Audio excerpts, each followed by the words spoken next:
Listo. Bueno, continuamos con el desarrollo de la jornada de filosofía de estudiantes y graduados. Ahora vamos a escuchar la ponencia de Iván Choque, que bueno, él está en la mesa de estética. Eh, ¿Tenés la palabra, Iván? Bueno, Omar, primero que nada, agradecerle a todos por esta organización de las jornadas, repetir a pesar de que estemos en esta situación de virtualidad. Yo te voy a pedir si puedo compartir pantalla. A ver, ahí me vas a dejar, sí, me dejaste.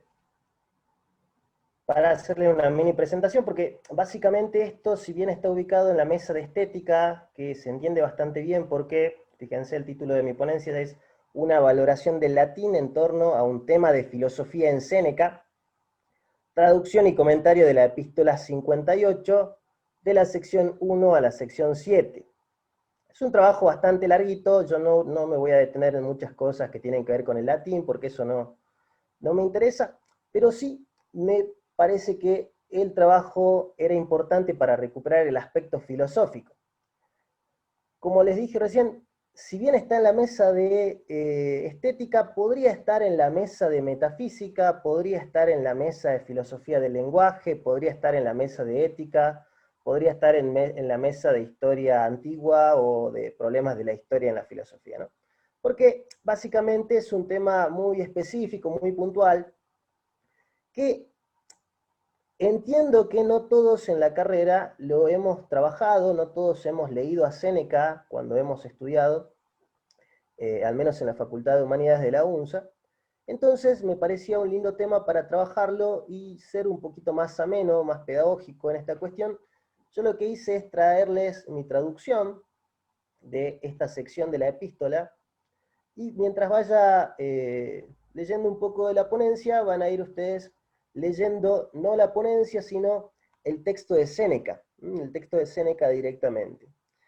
Una hipótesis de trabajo inicial es que esta ponencia, si bien trata la epístola 58, ¿no?, de Séneca, divide a la epístola en tres partes. Entonces, yo me voy a ocupar de la primera parte. Mi hipótesis de trabajo es que todas las partes de alguna manera se van acomodando, van sirviendo a la anterior, de manera tal que se forma una concatenación de ideas que al final terminan descubriendo la valoración no solamente del latín, como dice el título de esta ponencia, sino en definitiva la valoración de la filosofía para Séneca. De fondo el problema es metafilosófico, ¿no? Es decir, ¿qué comprende como filosofía el filósofo cordobés? Bueno, la pregunta entonces está a ser respondida todavía porque serán trabajos posteriores, siguiendo con este trabajo de traducción y de comentario de la epístola 58. Bueno, comienzo entonces con la lectura de la ponencia. En la primera parte de la espiral argumentativa de la epístola 58, Séneca ha despertado la atención del lector de un modo lento. El propósito de este recorrido lleno de digresiones internas muestra el cuidado que ofrece el filósofo para que Lucilio comprenda el punto al que quiere arribar el lector de la carta, el autor de la carta. Se trata de una reflexión pausada sobre palabras que poco a poco van arribando a los términos técnicos que la filosofía griega ha producido, en especial dentro de las tradiciones platónicas y aristotélicas. Por eso la intención del cordobés no se descubre con prisa, sino que inicia la epístola con una valoración personal del latín, en la cual se lee un descubrimiento reciente por parte del autor. La intimidad del pensamiento de Séneca se descubre mientras escribe la carta. Parece un pensamiento en actividad pura que busca rápidamente pruebas para exponer su hallazgo. Así se acumulan citas de Virgilio, en las cuales se prueba una vía de la crítica al latín. Hay cosas que tenían un nombre con el cual se las designaba, pero lo han perdido por un desprecio. Los términos y expresiones que recuerda el autor nos trasladan a los tiempos arcaicos de Roma, teniendo por guía el más clásico poeta mantuano. De allí que la crítica se vuelva más vehemente pues a él se trata cotidianamente, sin prestar atención a las palabras que utiliza en sus poemas. Por eso no se extraña cuánto ha perdido el latino de las voces que usaron Ennio o Accio. El fastidium por lo sencillo y antiguo se presenta a la exuberancia de las letras latinas, por buscar la novedad y lo complejo. Lo propiamente latino se impone por sobre todo lo que puede venir de otros lugares, por ejemplo, de la misma Grecia. Séneca presenta esta admiración ante el desarrollo involutivo del lenguaje, lo que le permite abrir una segunda vía de crítica, que en realidad es la que ha causado toda la carta, ¿no? Acá está la causa de toda la carta. Hay cosas que no tienen un nombre y lo desean, pero la pobreza del romano, aún más la escasez, parece ser estrechez o dureza de mente respecto a los términos más exquisitos que han desarrollado los griegos. ¿Cuánto puede llegar de aquello a Roma si los mismos clásicos, Ennio, Accio y Virgilio, se han llenado de pelusa? Las palabras que busca traducir Séneca se remontan a un tiempo histórico anterior, pero eso no es la principal dificultad, pues su sentido es equívoco a la comprensión romana. No se trata de cosas cotidianas o de nociones jurídicas o bélicas. No se ocupan del campo, ni de la guerra, ni de la ley. El horizonte comprensivo griego presenta a los latinos términos filosóficos. De allí la dificultad en la abstracción para comprender tales nociones, pues las realidades asignadas corresponden a una investigación de corte metafísico.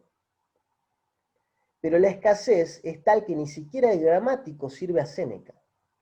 En efecto, no hay en el idioma un término morfológicamente análogo al que desea proclamar el filósofo. La situación se presenta como angustiante y sorprendente. ¿Cuál es el término que no puede traducir el escritor para su querido Lucilio? No se lo dice aún, retrasa su llegada, pues busca prepararlo para su eminente extensión comprensiva. Sin embargo, lo inicia en la filosofía con lo que le parece más próximo. En latín, essentia, en griego, usía. Una fórmula que para el filósofo ha forjado el gran Cicerón, y que si Lucilio desea, como todo romano, más atento a lo nuevo, podrá también leer en el maestro Fabiano de gran maestría en su dicción. En filosofía, Séneca no teme recurrir a Cicerón, pues aquel ha sido ejemplar en el desarrollo y la introducción de los términos técnicos al latín. Su autoridad le precede, por eso el autor se apoya en la letra de aquel. Pero a pesar de la fuerza en la tradición ciceroniana, sabe que essentia no es el término más feliz al oído romano. El neologismo es comparado con otras locuciones que podrían servir para expresar lo que significa usía. Tanto res o natura deben ser especificadas. Res necesaria, natura continens fundamentus omnium, no convencen al lector, pero el vacío de un término motiva a Séneca a pedir el beneplácito de Lucilio para poder usar essentia. Sin esa cortesía, la reflexión en torno a usía quedaría eximida de ingresar a Roma. La solicitud es formal ante el amigo, prometiendo no hacer un uso excesivo de la palabra. Aún así, el filósofo sabe que deberá decir essentia a pesar del fastidio de varios. Es que la cerrazón romana impide la pausa reflexiva apropiada para la filosofía. Por eso, Séneca conduce a Lucilio poco a poco hasta llegar a Toón. El miedo se apodera del autor, pues los permisos de lector con essentia pueden caer cuando no se encuentra medio para implantar en Roma al participio presente nominativo neutro singular en voz activa del verbo griego eimi. El filósofo no puede traducir una sílaba, a pesar de que en el idioma latino existe el participio nominativo neutro singular en voz activa, que queda para nosotros. La gramática latina cuenta con esta forma verbal, pero no ha desarrollado explícitamente un participio del verbo sum, aunque él subsista en otras construcciones. Séneca todavía no lo puede visualizar. Expuesto ante la vista de todos, Séneca toma una decisión: emplear una locución para traducir un solo término, quod est en latín, toon en griego. La construcción no parece extraña al oído latino, pues solo se encuentra con un conocido pronombre y el verbo sum en tiempo presente correspondiente a la tercera persona. Sin embargo, el filósofo sabe lo que ha perdido en su traducción. Ha usado un verbo para designar un nombre. Ante la falta del participio del verbo ser, el latín busca una temporalidad que permita expresar tanto el tiempo del participio como su acción en el tiempo. De allí el uso del presente en tercera persona. La sustantivación es lograda con su correspondiente caso, género y número por el pronombre. Pero todo esto ha sido forzado. La escasez de latín y la urgencia por introducir un término apropiado para la práctica filosófica en el horizonte de comprensión romana han obligado a Séneca a fijar por escrito y en el Circum Romano quod est. Lucilio puede ver ahora plasmadas las dificultades en las que había ingresado su amigo. En filosofía los términos importan mucho, pero cuando no se tiene cómo designar las cosas, la conversación se termina. El diálogo filosófico acaba cuando no se puede comunicar las ideas. En la filosofía griega las cosas tienen un nombre que ha sido puesto luego de largos recorridos especulativos. Había que trasladar aquel sentido logrado al latín, pero sabiendo que los romanos no observarían el tiempo necesitado para tan extensa reflexión. Estas son las circunstancias que han obligado a Séneca a descernere per quod est, aquella sílaba griega que ha atosigado su pensamiento, se ha vertido finalmente con el permiso de Lucilio. Y a pesar de la crítica morfológica que se pueda realizar, puesto que los términos se han formado en Grecia, la valoración del filósofo cordobés sobre el latín se realiza a partir del idioma griego. De allí que el latín no pueda considerarse una lengua filosófica al estilo griego. Esta valoración negativa es solo una primera conclusión, a la que el lector puede llegar tras la introducción de la epístola. El propósito final del autor es mostrar que su perspectiva es un verdadero filosofar. Para ello ha buscado presentar el término más original y metafísico de la filosofía griega, sobre el cual han girado las investigaciones de Platón y de Aristóteles. Así, en aquella filosofía el lenguaje ocupa un lugar fundamental como medio por el cual se expresa el pensamiento. Pero el pensamiento encuentra relación a la cosa y por ello los términos significan la realidad, aun cuando ella sea notablemente abstracta.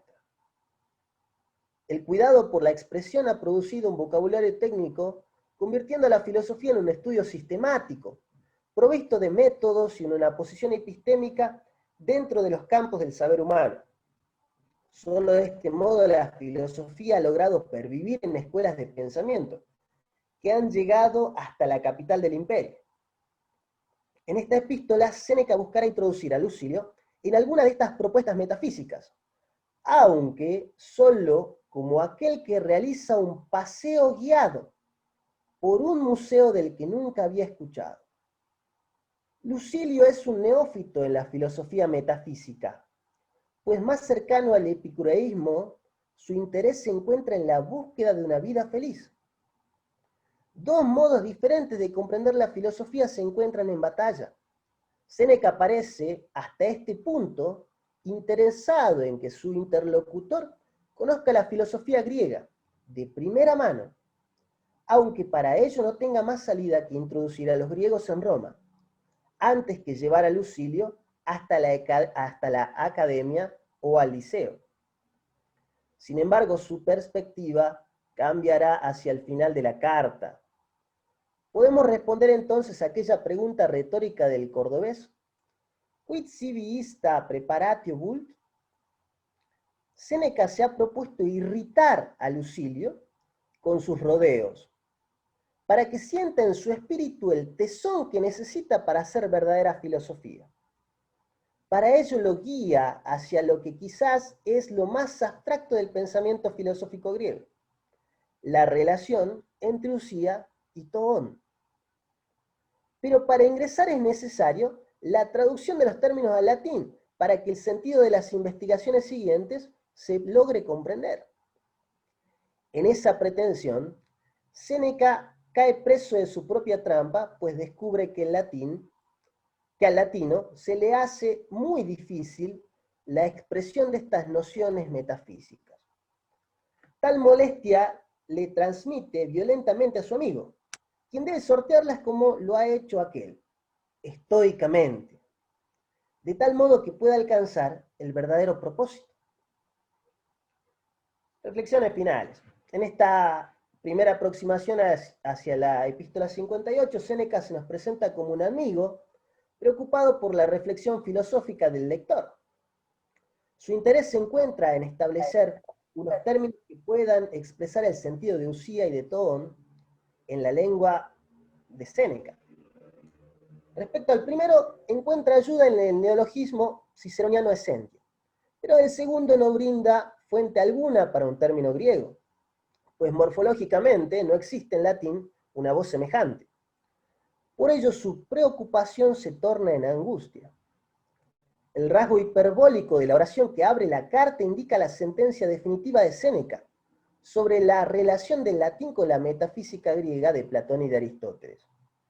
Quanta verborum nobis paupertas imo, egesta sit, nunquam magis quam odierno die intellexi.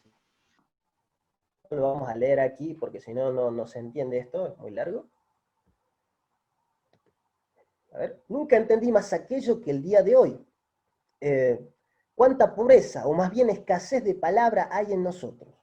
Esta es la oración con la cual comienza Séneca la carta.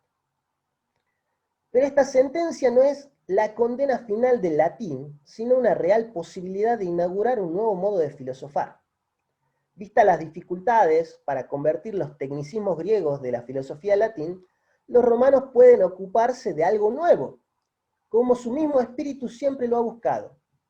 Que una filosofía romana sobresalga será el propósito de Séneca, pero no a partir de la cerrazón de mente o la soberbia frente a lo griego, sino en el reconocimiento de un modo superior de reflexión filosófica. Este no se ocupa de los grandes problemas metafísicos demasiado abstractos para la vida de las personas, sino de las preguntas que los hombres se realizan en el trayecto de su existencia. Es una filosofía centrada en la pregunta ética, bajo un marcado tinte humano.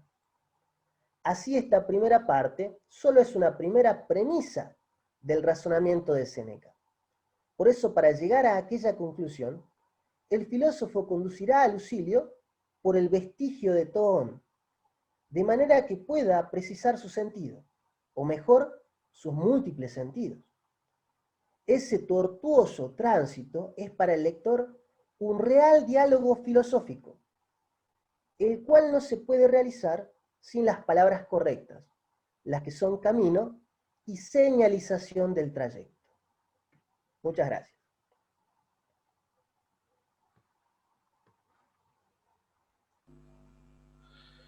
Interesante, Iván, profesor Iván.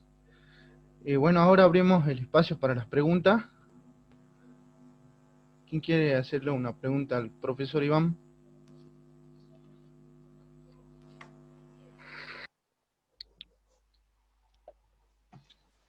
Hola Iván, yo me gustaría preguntarte, me quedé con el final donde contás que no le interesaban o no le preocupaban tanto los problemas metafísicos, abstractos, sino problemas que las personas se hacen en el camino de la vida. Me dio curiosidad saber cuáles serían esos problemas, o qué preguntas serían las filosóficas, o la que la filosofía debería hacerse, o para vos podría ser también, no sé, si me la querés responder. Gracias. Gracias, Natalia. Buenos días. Buenas tardes, perdón. Yo me guardo cuáles serían las preguntas que yo me haría.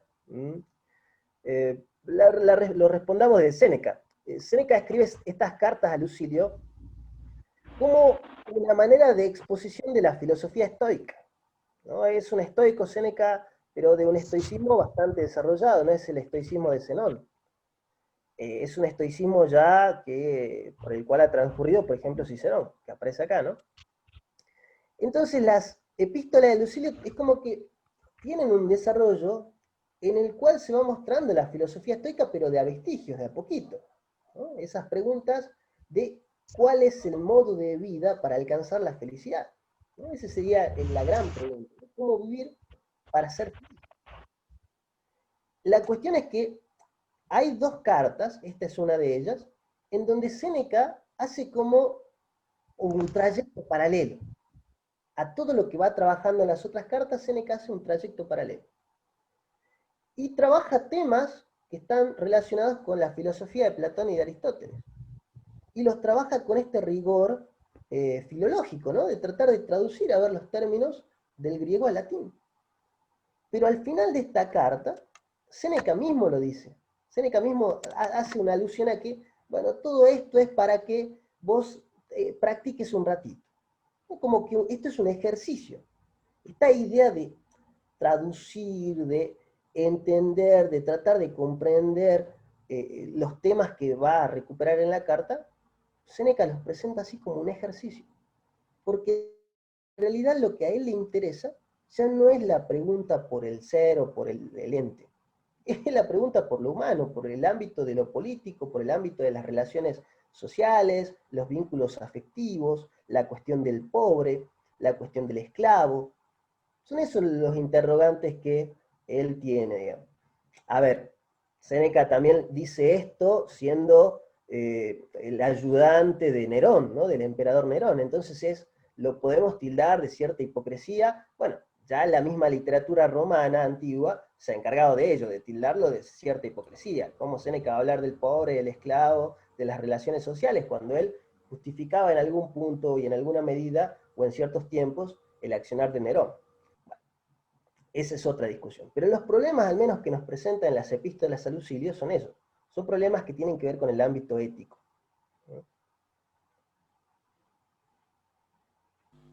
Gracias. Perfecto. ¿Alguien tiene otra pregunta? Hola, buenas tardes. Soy Andrea. ¿Cómo estás? ¿Qué tal, profesor Iván? ¿Cómo estás, Andrea? ¿Cómo estás? Yo quería saber cómo resolvés vos el tema de la usía y de la esencia. Viste que vos decís que no hay una traducción del griego al latín, y bueno, no la hay, ¿no? Los griegos son puramente especulativos y los latinos prácticos. Entonces, más allá de Séneca y toda la historia de la filosofía, a mí me gustaría saber cómo lo resuelve Iván al tema entre esos dos conceptos.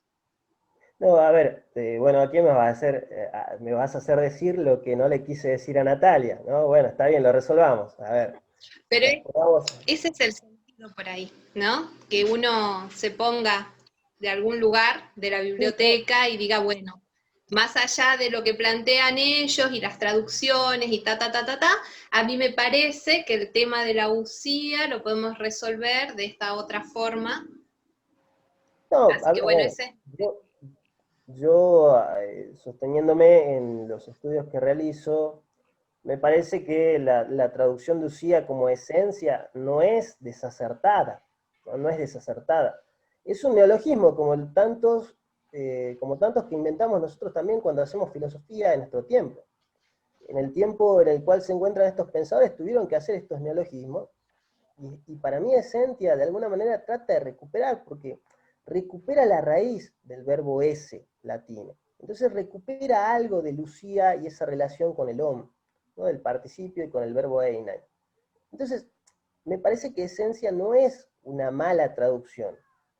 Obviamente Séneca está en el momento en cual se está desarrollando esto. Yo me quedo con esa traducción de esencia. También podemos vincular con esa traducción la de substantia, ¿no? La de sustancia me parece que también es válida en cuanto se aclare a qué nos referimos con usía en cada caso y a qué nos referimos con sustancia en cada caso. Se trata de la sustancia primera, es decir, de la cosa que está frente de mí, o si es una sustancia segunda, es decir, una abstracción, ¿no? En ese caso, tenemos como que detallar. Y en el caso de Tom, bueno, los latinos, y esto también es un propósito, digamos, de este trabajo, tratar de ver en qué momento histórico los latinos crean el participio ens, ¿no? Que va a ser el que va a influir en toda la filosofía medieval, el ens. Y me parece que encuentran en las mismas raíces de los participios que ya tenían ellos, ya tenían participios, la lengua latina tiene sus participios, pero no tenían el Sí. participio del verbo ser, ¿no? Entonces me parece que ens, el ente, para nosotros, también recupera todo, me parece, ¿no? Mm. Y después cuando vos nombrás el eimi y el verbo sum, ahí cómo resolves. ¿A qué te referís? ¿Cómo lo resuelvo? Claro, como que son figuras solamente que tienen que ver con el lenguaje, el eimi, como para hacer rotar una oración, y el verbo sum también, ¿no? Como decir, bueno, la niña es buena, y entonces utilizo solamente como verbo, o estaría bueno por ahí trasladar ese verbo a una cierta calidad de sustantivo. No, a ver, claro, si lo tomamos como una pregunta, ¿no? Como lo hizo Aristóteles, se sustantiva el einas, se sustantiva el sum, y claro, es la pregunta por el ser, ¿no? Es la pregunta por el ser. Yo le daría un sentido existencial, ¿no? Un sentido de actualidad, más que, obviamente, el verbo ser es el verbo copulativo por excelencia, tanto en la lengua griega, en la romana, como en la nuestra, ¿no? Es el verbo ser. Todas. Ahora, Ajá. para mí tiene un sentido de actualidad, ¿no? De actualidad esencial y existencial, que en el ámbito metafísico, ser que es, que está acá frente a mí, ¿no? Yo soy, tú eres, él es. No en el sentido de que yo soy bueno, tú eres mala, sino simplemente ya en el carácter existencial de la palabra. Me da actualidad efectiva aquí en este momento. Ujú. Bien. Bien. Hermoso. Gracias, Pam. No, gracias a vos. Gracias. Gracias. Iván, Sí. Iván, a mí me pareció interesante tu trabajo. Creo que bueno, una vez más se entrecruza estos problemas que por ahí quizás son de tilde hermenéutico, diríamos, de traducción con la teología, digamos. Porque cuando describías todo ese proceso que hace Séneca para poder traducir del griego al latín y ver cómo hay cosas que se pierden, de cierta manera hay ciertos problemas que iban apareciendo. Y si bien él no lo quiere tratar en términos metafísicos, sino en términos éticos, nosotros podemos decir que emerge la política. ¿Por qué? Porque si nosotros decimos eh, que hay que jerarquizar las lenguas en busca de una lengua que sea acorde a la práctica reflexiva de la filosofía, entonces caemos de nuevo en una política de la lengua, ¿no?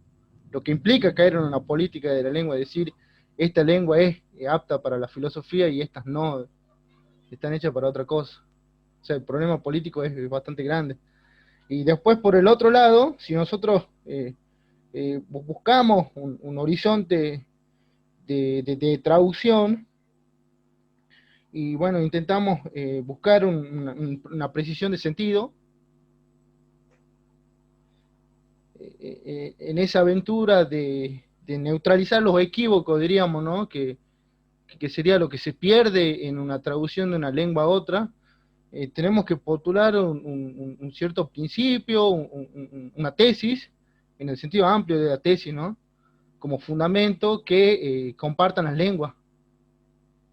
¿Me entendés? Sí. Para poder asegurar los pasos, el pasaje, que sería la condición de posibilidad para realizar una traducción de manera transparente, o por lo menos de una manera que te permita neutralizar los equívocos, para que no contamine esas transacciones filosóficas que uno busca al realizar filosofía en el sentido tradicional. Y bueno, ahí caemos también en una política de la lengua. Y se me vino a la cabeza la Torre de Babel, del Génesis. No sé si la tenés ahí, fresquita. Calculo que sí. En donde, bueno, ahí bíblicamente se le explica el problema por la cual hay una divergencia, diríamos, equívocos múltiples entre las múltiples lenguas, que al principio había una lengua universal entre lo humano, diríamos, que le permitía realizar este tipo de transacciones, digamos. ¿Me entendés? Entonces, en ese sentido, a mí me pareció interesante y que es un problema súper contemporáneo. La verdad que no había leído Séneca, no es el ámbito por el cual yo me estoy formando, pero me pareció un problema que es súper contemporáneo. Y me hizo acordar al texto La farmacia de Platón, en donde Derrida marca la imposibilidad de traducir ciertos conceptos como el fármaco, ¿no? Ahí está la disputa con Paul Ricoeur. Bueno, Paul Ricoeur traduce fármaco como remedio y Derrida traduce como remedio y veneno, deja esa tensión, diríamos, farmacológica, ¿no? En la lengua misma. Pero bueno, en ese sentido me pareció interesante tu trabajo, porque bueno, Claro, sí, Raúl, respecto a esto que decís, me parece que sí, digamos, hay una política de la lengua. Séneca tiene un claro criterio que es el que marcás, ¿no? Dejar las tensiones planteadas, pero lo hace a propósito. Es decir, ¿cuál es la intención para mí de Séneca? Es decirle a Lucilio, no intentes hacer metafísica. Es eso, digamos, porque de alguna manera nosotros no estamos ideológicamente, o nuestra visión del mundo no es la visión del metafísico. Eso déjaselo a los griegos. Los romanos nosotros nos ocupamos de la vida, ¿no? Del mundo de la vida, del mundo político, del mundo de la ciudad. Esto es lo que estamos tratando nosotros. Entonces, es como que, por eso digo en el trabajo, ¿no? Como que le da muchas vueltas, le da muchos rodeos para presentarle la cuestión. Porque la intención es, como vos decís, es mostrar cuál es el modo de proceder filosófico que tiene el romano, por ser romano, digamos, ¿no? Esta idea de que, bueno, a lo griego le toca tal cosa y a lo romano le toca tal cosa, bueno, es bastante particular en esta carta. Algo interesante que dice Séneca es que el romano siempre aspira a lo nuevo, ¿no? Siempre está buscando lo nuevo, está buscando constantemente lo nuevo. Entonces esto de la antigüedad, no, esto de la antigüedad no. ¿Lo podemos traducir? Bueno, sí, mirá, acá, esto no se traduce del todo bien, queda la tensión planteada, pero no nos vamos a ocupar de eso. Yo soy estoico, vos sos epicúreo, y lo que nosotros estamos buscando es la felicidad, y el modo para alcanzar esa felicidad. Entonces es bastante arbitrario en ese sentido, Séneca, ¿no? Y la salida es maravillosa igual, porque hacer metafísica, o sea, caer en hacer una antología de la lengua, diríamos, ¿no? Borramos la Claro. política, digamos. En cambio, si la dejamos en tensión, pensamos la ética, pero también pensamos la política, digamos. Totalmente. Hay un palillo para los filósofos tradicionales. Así lo que bueno, bien tradicional. Y sí. ¿Alguien tiene otras preguntas?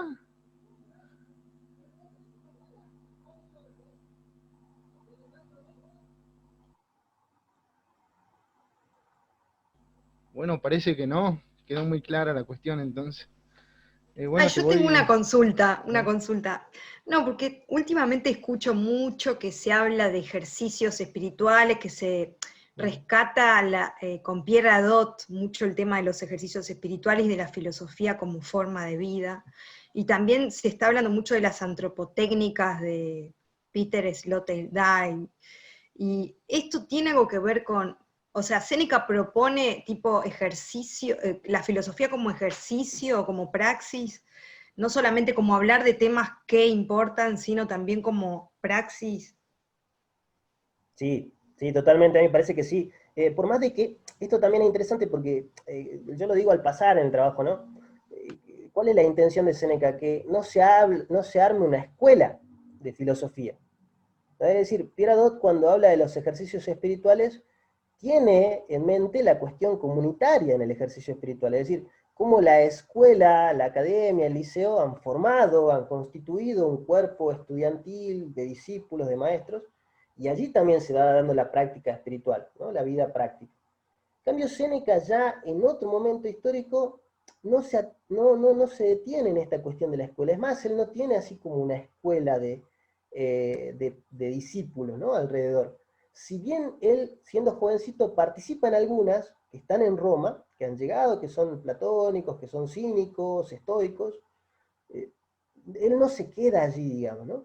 Entonces, como que esta filosofía, si bien es la de la praxis, porque es una filosofía que efectivamente, como decís, Natalia, se dirige a esa cuestión de la vida práctica, del ejercicio espiritual, de la filosofía como cura, ¿no? Como fármaco, como decía Omar recién, como remedio del alma, bueno, ha perdido alguito en la antigüedad, que es esta cuestión de lo comunitario, ¿no? Ya se empiezan a ver menos, al menos en el ámbito romano, la cuestión de lo comunitario. En Grecia todavía pervive un poco más, ¿no? Porque todavía sigue allí la academia, la estoa, el liceo siguen allí, entonces un poquito en tiempo de Séneca todavía podemos encontrar. Pero ya en Roma es más una filosofía para la humanidad, ¿no? Para cada individuo particular que la desarrolle según leyendo las cartas a Lucilio. Que dicho sea de paso, son consejos, no es que existe un Lucilio tal cual al cual Séneca se lo enviaba, ¿no? Es como que Lucilio somos todos en realidad.